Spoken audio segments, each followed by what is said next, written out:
ہمارے یہاں مسجد میں کچھ لوگ کرسی پر نماز ادا کرتے ہیں، ان کی کرسی صف کے مطابق لگی ہوتی ہے، جب جماعت کھڑی ہوتی ہے اس وقت کرسی والے حضرات کرسی سے آگے کھڑے ہو جاتے ہیں، یعنی قیام کے لیے کھڑے ہوتے ہیں، جو صف سے تقریباً ایک ہاتھ آگے کھڑے ہوتے ہیں۔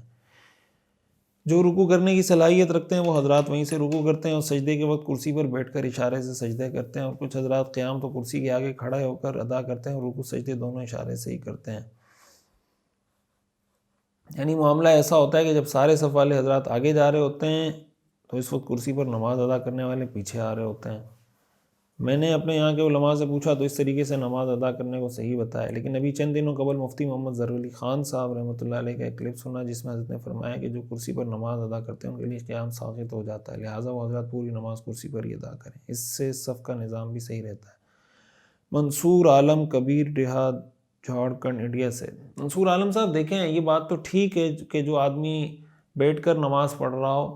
تو اس سے قیام ساقط ہو جاتا ہے اور اس پہ قیام لازم نہیں ہے، لیکن علماء نے لکھا ہے، اس پہ دارالعلوم کراچی کا فتویٰ بھی موجود ہے کہ ایسے شخص کے لیے بھی بہتر یہ ہے کہ وہ کھڑے ہو کر، یعنی اگر کھڑا ہو سکتا ہے تو کھڑا ہو جائے، باقی رکوع سجدہ اشارے سے کر رہا ہے تو کر لے۔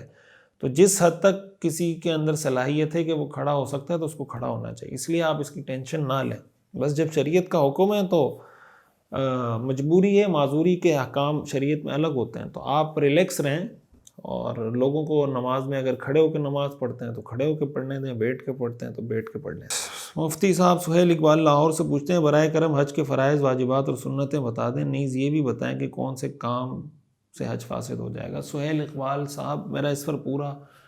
کورس موجود ہے، آپ جا کے لکھیں حج تربیتی کورس بائی مفتی رشید احمد، آپ کو مل جائے گا،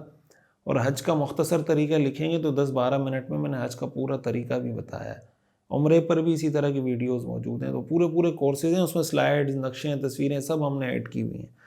تو اس میں آپ دیکھ لیں، انشاءاللہ آپ کو مل جائے گا۔ مفتی صاحب السلام علیکم، ہمارا تعلق مردان سے ہے۔ مفتی صاحب ہم کاشتکار لوگ ہیں، ہم گاڑی میں گڑ پکا رہے تھے، جب گڑ پک گئی اور ہم باہر نکالنے لگے تو ہم نے دیکھا کہ اس گڑ کی کڑھائی میں ایک چوہا گر گیا تھا جو کہ جھلس کر پکوڑا ہو گیا تھا اور سالم حالت میں تھا، یعنی ٹکڑے نہیں ہو گیا تھا۔ ہم نے اس کو باہر نکال کر پھینک دیا، اب اس گڑ کا کھانا کیسا ہے، اسے کھانا جائز ہے یا نہیں؟ جواب دے کر ممنون فرمائیں۔ پورا آپ اس کو فرائی کر چکے ہیں تو ظاہر ہے کہ جب اس کو اس طریقے سے فرائی کیا ہے تو اس کے اثرات تو سارے گڑ میں گئے ہوں گے نا، اب گڑ میں گئے ہیں تو اس کا کھانا کیسے ٹھیک ہوگا؟ کمرے میں نماز پڑھنے سے پہلے قبلے کا رخ یا سمت کیسے معلوم کریں؟ کسی سے پوچھ لیں،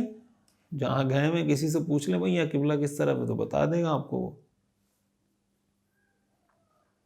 کوئی نہیں ہے تو کمپاس سے چیک کر لیں، موبائل میں اپلیکیشن ہوتی ہیں اس سے چیک کر لیں، لیکن یہ بات کی بات ہے، پہلے کسی سے پوچھ لیں بھئی آج قبلہ کس طرف ہے، وہ آپ کو بتا دیں گے۔